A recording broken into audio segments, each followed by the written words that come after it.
The rain began as a soft tap-tap-tapping against the roof, a sound that usually soothed Leo. But tonight, it felt like an accusation. He sat in his leather armchair, the one that fit the contours of his solitary life perfectly, and stared at the blank screen of the television. His mind, however, was replaying the phone call from that morning. David's voice, strained but trying to sound light. "Leo, it's just a temporary thing. The gallery payment is delayed and the rent. If you could just see your way to helping with this month, just this month." Leo had felt that familiar tension in his jaw. How many just this months had there been? The unpaid loan for David's studio, the cash for courses that never led to a real job, the constant financial whirlwind that was his younger brother's life. "David," Leo had said, his voice cool and measured, the voice he used with clients who proposed unrealistic budgets. "We've been through this. I can't keep bailing you out. You're talented, but talent doesn't pay bills. You need a plan, a real one." "A plan?"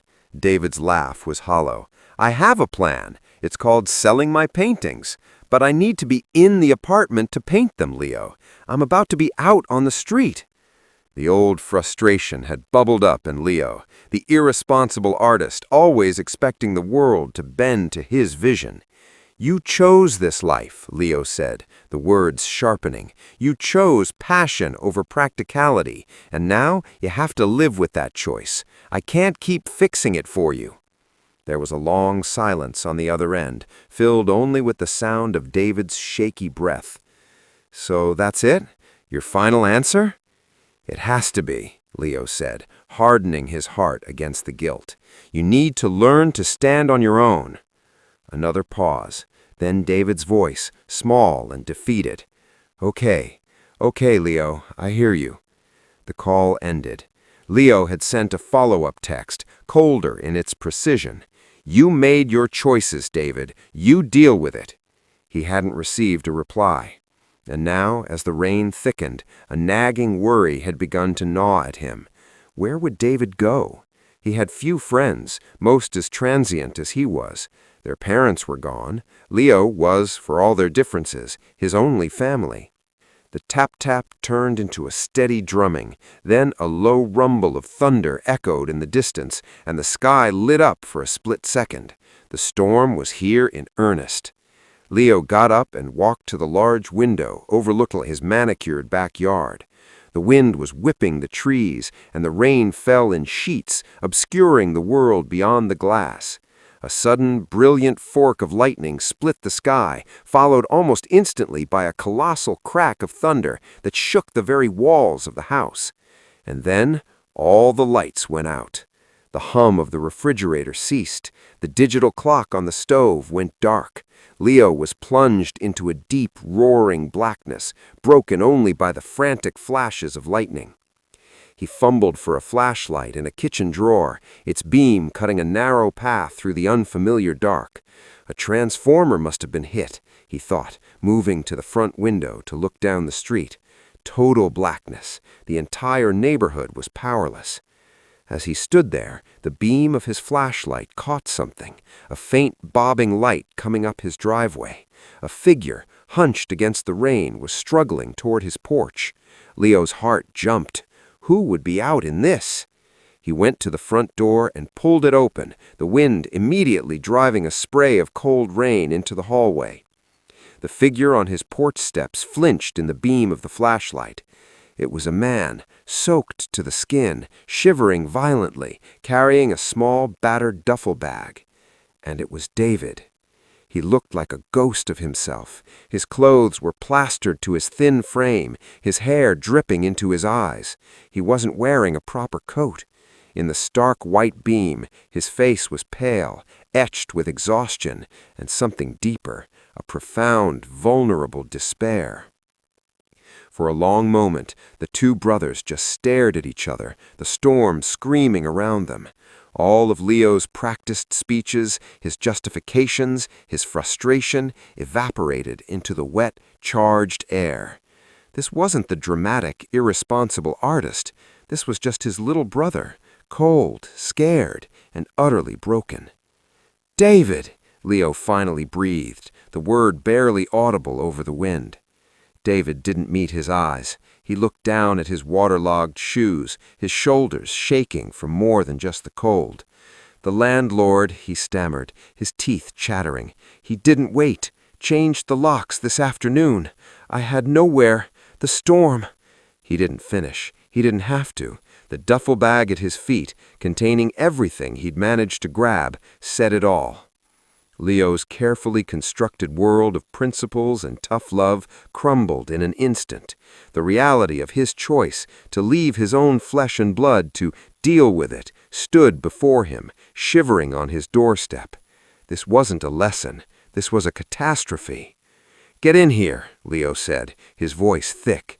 He stepped back, pulling the door wider. David hesitated, as if he expected another rejection. Then, slowly, he shuffled inside, leaving a puddle of rainwater on the polished floor. Leo closed the door against the storm, shutting out the noise, and in the sudden comparative quiet, the reality of the situation settled heavily between them. "I'm sorry," David whispered, still not looking up. "I know I'm a mess. I know you're disappointed. I had nowhere else to go." "Stop," Leo said, the word coming out rougher than he intended. He shone the flashlight around, finding a clean towel from the linen closet. "Here, dry off." He thrust the towel into David's hands. His fingers were ice cold. In the beam of the flashlight, Leo guided David to the living room. "Sit. I'll get you some dry clothes." He went upstairs, his mind a whirlwind. He found an old sweatshirt and a pair of sweatpants, soft and warm. When he returned, David was sitting on the edge of the armchair, the towel draped over his head, his body still shuddering with occasional tremors. "Change into these," Leo said, placing the clothes beside him. I'll find some candles." He busied himself in the kitchen, hands trembling slightly as he rummaged for tea lights and a few pillar candles he kept for ambiance. He lit them, their warm, dancing glow pushing back the oppressive dark. The house began to feel less like a cave and more like a shelter. When he returned to the living room, David had changed. He swam in Leo's clothes, looking younger and more fragile than he had in years. "I'll make tea," Leo said, almost to himself. He went to the kitchen, filling a kettle with water from the tap and placing it on the gas stove, which still worked. The blue flame was a small, defiant beacon of normalcy.